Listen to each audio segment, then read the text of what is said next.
Quand il se déplacera dans la prison de la Santé, Nicolas Sarkozy ne croisera aucun autre détenu.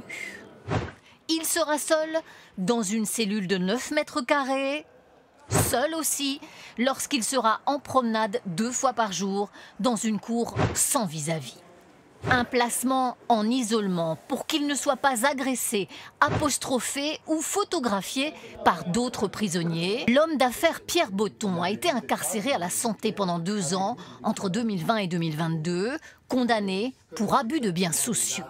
On va lui faire cette photo, vous savez, qu'on voit dans tous les films où vous êtes sous la toise avec votre numéro d'écrou. On va lui donner son pactage, les couvertures, la serpillière, les premiers produits d'entretien, parce que souvent, quand on arrive, les cellules sont sales. Carla Bruni, son épouse, a posté ce message sur un réseau social. Il semble montrer les 10 photos que son mari est autorisé à apporter. Il viendra aussi avec les tomes 1 et 2 du Comte de Monte Cristo. Ce roman relate la détention puis la vengeance d'un héros injustement condamné. Il lira ou relira aussi cette biographie consacrée à Jésus. Un téléphone fixe dans sa chambre lui permettra d'appeler ses proches. Ils seront autorisés à le visiter 3 fois par semaine. Ses avocats déposeront une demande de mise en liberté. Et bonjour à vous, Grégory Zaoui. Merci Bonjour. de nous avoir rejoints sur France Info. Vous êtes, si on peut le dire ainsi, en tout cas le cerveau de la fraude à la taxe carbone, une arnaque à plusieurs centaines de millions d'euros. Vous êtes aussi l'auteur de ce livre, Cash Carbone, itinéraire du cerveau de l'arnaque du siècle, donc aux éditions Hugo Doc, qui est sorti en 2022. Vous vous êtes retrouvé à la prison de la Santé, dans une cellule un peu similaire à celle de Nicolas Sarkozy. Vous parlez d'un grand moment de solitude. C'est quand la porte de prison se referme sur vous, finalement, qu'on comprend la mesure de ce qui est en train de se passer, de ce que vous allez vivre? Exactement. Quand la porte se ferme et quand on se réveille le matin surtout.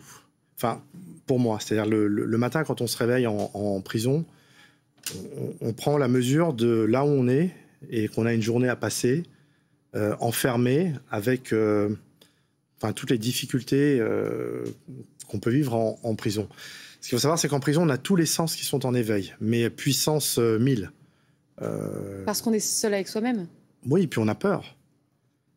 Moi, je ne connais pas, j'ai pas connu un détenu qui n'était pas, qui appréhendait pas ce qui se passait. Mais peur de quoi? De tout. Enfin, on a peur que ça dure. On ne sait jamais. Et je pense qu'aujourd'hui, Nicolas Sarkozy est dans cet état d'esprit parce que rien n'est acquis. On a beau dire, la cour d'appel, elle va se prononcer dans les 2 mois qui vont venir. Mais les magistrats sont libres et souverains de décider de suivre le tribunal ou pas. Tout est possible. Et cette façon-là, cette problématique-là qu'on a de ne plus maîtriser sa vie, elle ne dépend plus de nous, fait qu'on est en incertitude complètement. Et c'est d'autant plus difficile quand on est des personnes cérébrales, on va dire, qui réfléchissons, qui lisons, qui comprenons ce qui se passe. J'ai envie de vous dire, moins on l'est, moins la détention est compliquée. Vous nous avez apporté 2 livrets. Je suis en détention et puis ce livre, finalement, sur ce qu'on peut trouver à la cantine pénitentiaire, Exactement. si on peut l'appeler ainsi. Ce sont des livrets qui vous ont été distribués et qui vous ont accompagné finalement dans l'incarcération? C'est ce qu'on vous remet quand vous arrivez, tout simplement. C'est un peu le parcours de l'arrivant. On vous explique comment ça va fonctionner. Bon, il date un peu, il date de 2020. Je pense qu'il y a eu des mises à jour depuis, mais il n'y a pas grand-chose qui ont changé véritablement. C'est exactement ça. C'est les cantines, ce qu'on peut cantiner, et les droits qu'on a en détention. Qu'est-ce qui a été le plus difficile à vivre finalement? Vous nous parlez d'une certaine forme de solitude. C'est la rupture du lien social? La rupture du lien social, vous devenez spectateur de votre vie. Vous ne maîtrisez absolument plus rien. Une prison comme la Santé, moi j'ai passé presque 4 années en détention à la prison de la Santé, 2 ans avant qu'elle soit rénovée et à peu près un peu moins de 2 ans quand elle a été rénovée en 2019. On peut dire que là, telle qu'elle a été rénovée, les conditions de vie humaine, j'ai eu la chance d'avoir une cellule individuelle, ce qui n'est plus le cas aujourd'hui pour beaucoup de détenus. Pour lui, c'est le cas pour Nicolas Sarkozy. Lui, ça va être le cas par rapport à sa personnalité, c'est normal. Mais aujourd'hui, ma cellule à moi que j'avais, elle est triplée. Ils sont 3 dedans. C'est-à-dire, ils ont rajouté un lit superposé. Il y en a un qui dort à même le sol. Vous voyez, à même le sol. Donc, c'est des conditions qui sont difficiles. mais c'est pas les plus difficiles. La prison de Fresnes est beaucoup plus difficile. En revanche, le fait est que vous devenez spectateur de votre vie, que vous voyez votre vie extérieure complètement s'écrouler. Enfin, moi, c'est ce qui m'est arrivé. Hein. Je pense que pour M. Sarkozy, ça va être peut-être différent, et tant mieux pour lui. Mais on n'en prend pas conscience de tout ça avant d'intégrer la prison, pendant tout le jugement, pendant la condamnation. Et puis là, Nicolas Sarkozy n'est pas entré directement en prison, comme d'autres détenus ont pu le faire. Est-ce que ce n'est pas un état d'esprit qu'on aborde déjà dans les semaines ou les mois précédents? C'est juste que vous dites qu'on ne peut pas l'appréhender tel que ce sera vraiment. Moi, j'ai vécu la détention de plusieurs manières. Je l'ai vécu à un moment de ma vie où je ne m'y attendais pas, c'est-à-dire un matin, la police me cherchait à 6h du matin, et je l'ai vécu à la fin où je me suis rendu moi-même. C'est-à-dire là, je m'étais préparé psychologiquement. Et j'ai passé une période de cavale à Paris, et pendant cette période de cavale, j'étais libre physiquement, mais mentalement, j'étais complètement enfermé.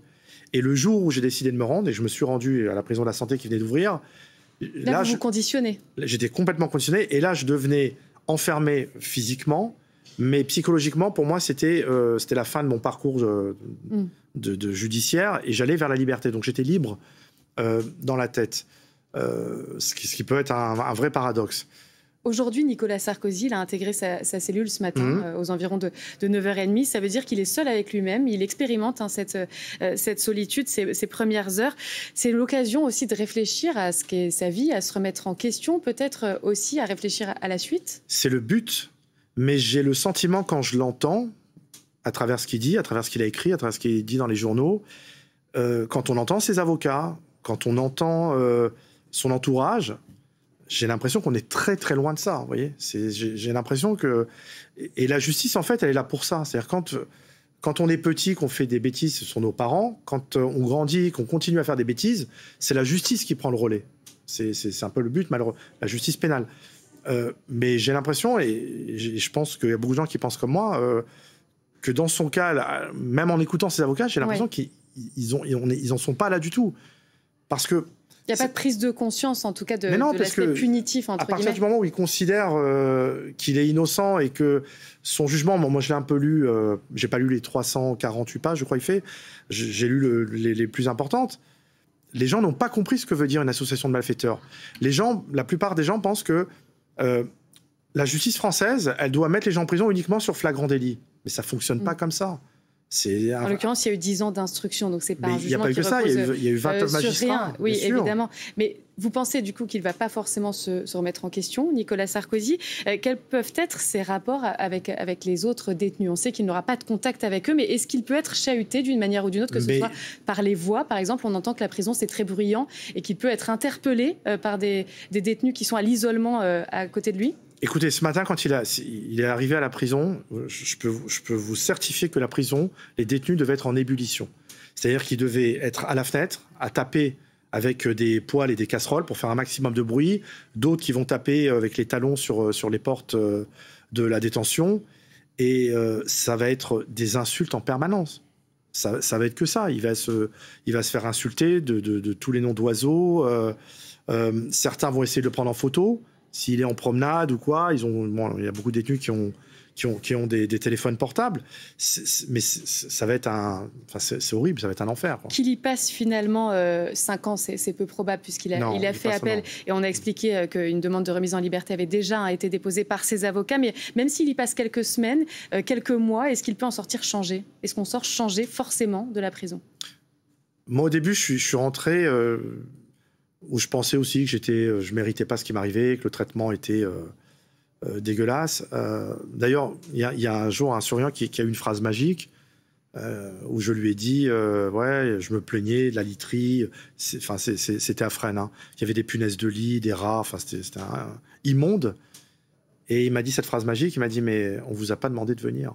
Vous voyez, donc ça m'a fait prendre conscience de beaucoup de choses, de mes fautes. Et puis moi, comme je suis resté assez longtemps, j'ai fait aussi un parcours de suivi au SMPR, vous savez, service psychiatrique de la prison.